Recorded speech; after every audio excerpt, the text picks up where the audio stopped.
I have never in my life seen a movie where a clown enjoys shitting everywhere as much as Art the Clown does. Anyways, oh, this is embarrassing. Oh, this is so embarrassing. Oh, dear. Oh, just give me a moment to clean up. I need to clean up and wash my sphincter. Anyhows, thanks for waiting. Recently, I watched a movie where a killer clown indulges in butt blasting all over the walls in a late night diner. And after that, he enjoys sewing women in half from her foo-foo all the way to her head, while she's upside down. Savage bastard.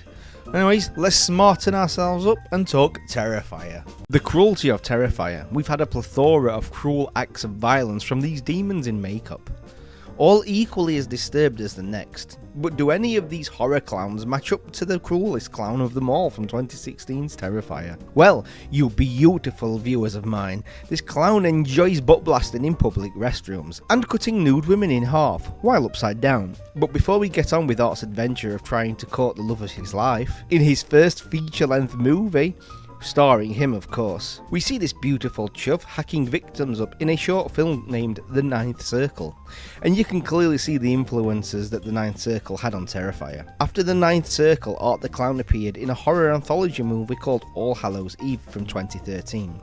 Let's jump forward to 2016, where we see a face that resembles scrambled eggs. We're introduced to this scrambled egg being interviewed due to crossing paths with Art the Clown and being horrifically disfigured.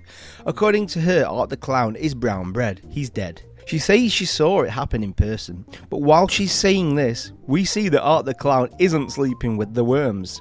He's very much alive. As you can see here, he's making himself look beautiful right before he paints the town red. After the show, we're in a dressing room, and this redhead mentions to a friend how she wanted to gag due to how disfigured this scrambled egg on legs is. Hearing this, she ignores the cruel comments and walks away. Nah, you're mistaken. You're very mistaken. In a fit of rage, the scrambled egg on legs comes out of nowhere and smashes the interviewer's face in, to a point where she looks like she belongs in the butcher's. Then cue the title sequence. When you're out on the town, the last thing you want to do is sit on a psycho killer's lap and take pictures with him after he's been eyeballing your friend, right? That's not what this death sentence on legs does. She takes pictures with him and sits on his lap without asking for consent. Clowns have feelings too, you know. Art has plenty of feelings in his stomach as he goes to the bathroom and butt blasts all over, then gets kicked out of the pizza place due to painting the walls brown. After a bite to eat, the girls head back to the car, only to find out that one of the car tyres is out. So our final girl calls his sister up and asks if she can give them a ride. That's right, drag your sister into a killer clown movie. Bloody siblings, eh?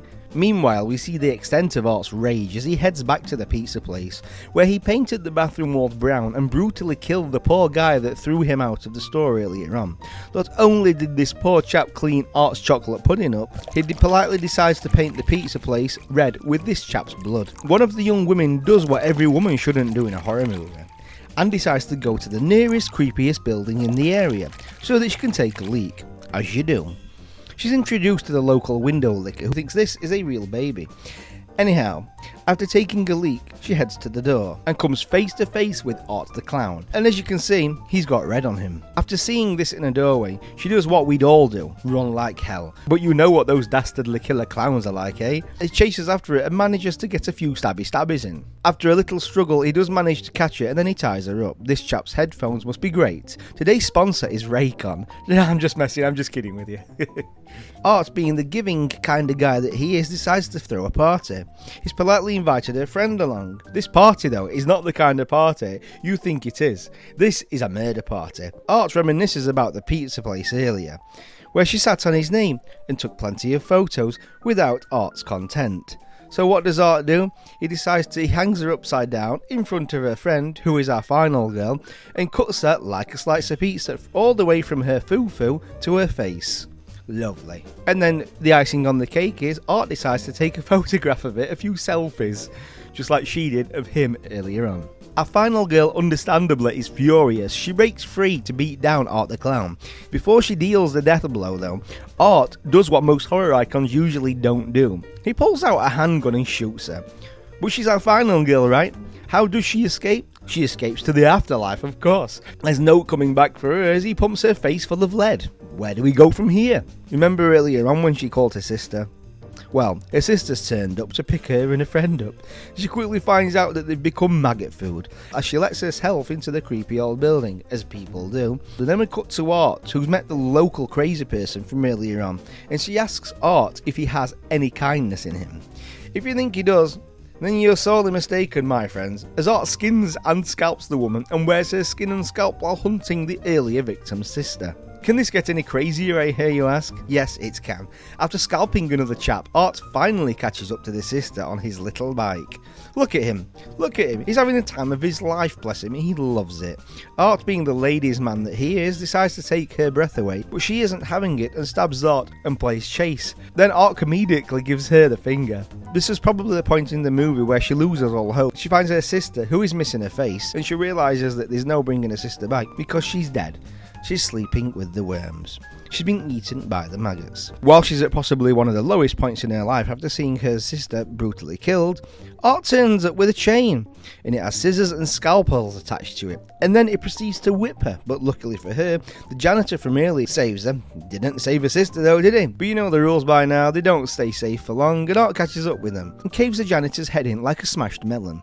A new final girl makes her escape through a locked door, and Art blows a horn congratulating her, but my dear horror-loving friends, Art's simply having a laugh. She hears police sirens. She's finally safe, she can escape. And then she looks out of the door to see the oncoming police cars. But like Randy Orton, Art comes out of nowhere and hits her with a car, knocking our final girl to the floor, essentially crippling her. And what does Art do from there? He doesn't leave her. He decides he's hungry and decides to indulge in the skin on her face. He eats her face. While Art is indulging in his favourite meal, human skin, the police turn up. The Popo, what does Art do? He shoots himself in the face. In case you were wondering if this was supernatural, then you're right. Art has his body taken to the morgue. He comes back to life though to kill again. Remember the disfigured girl at the start of this film? That's Victoria, the final girl. Art, after hitting her with a truck, ate her face, and she damn well survived. Kind of. By the looks of it, she's completely insane though. Terrifier is one of those small independent movies that succeeds in breaking the barriers on low budget filmmaking and shows filmmakers how to do it and be successful. Terrifier is a teaser of what's to come from Terrifier 2, as they needed to make a larger budget in order to make what they truly wanted within the sequel.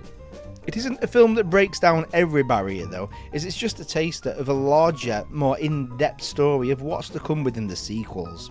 Does it push the boundaries of gore? To some extent it does, but it does have us wondering what's to come. And it also has me questioning, can they up the stakes with the sequel in regard to the cruelty and gore, as the practical effects are brutal to the naked eye. Let me know what you think of Terrifier in the comments below. Anyways, I want to go and watch that scene from Reanimator with Barbara Crampton, you know, for extensive research purposes. If you beautiful bastards enjoy our content, hit like and share. You know, it helps push the video, plus I'll make you a nice chicken sandwich and send it your way. Plus it'll throw us into YouTube's algorithm, which is an absolute shit show. You heard me, YouTube, your algorithm is a shit show.